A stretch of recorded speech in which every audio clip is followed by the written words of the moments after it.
This is episode 5 of the Black Line Sprint Tactics tutorial and is a demonstration of rushing the gap.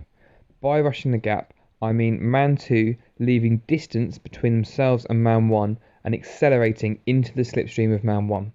This means that when they catch the back wheel of man 1, they'll be travelling faster and they can use this momentum to pass even though they're travelling a greater distance around the outside of the bend. You'll often see at elite level racing that the races progress over a number of laps. They're working hard with 2 laps to go, but they're often feathering coming into that last lap.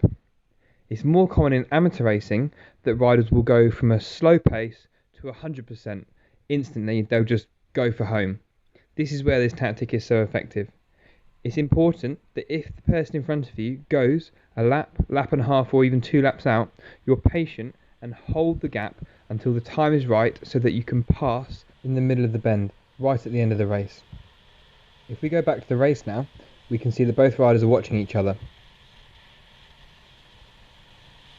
The race is unfolding. There's a nice gap between the 2 riders. Man 1's gone 100% all the way to the finish line. Man 2 drops in and holds that gap. They're just maintaining the gap here, waiting for the time to pass coming into the last straight.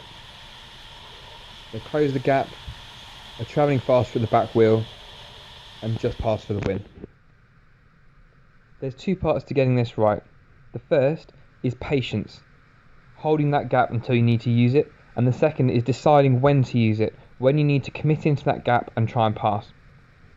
The things to consider are how fast is the person in front of you. If they're faster, you might need to start earlier, and how big is the gap. The smaller the gap, the later you can leave it. You can see here Matt had a small gap, he was confident, so he waited till right at the end to pass and take the win nicely. If you'd like to see more, make sure you like Black Line on Facebook or subscribe on YouTube.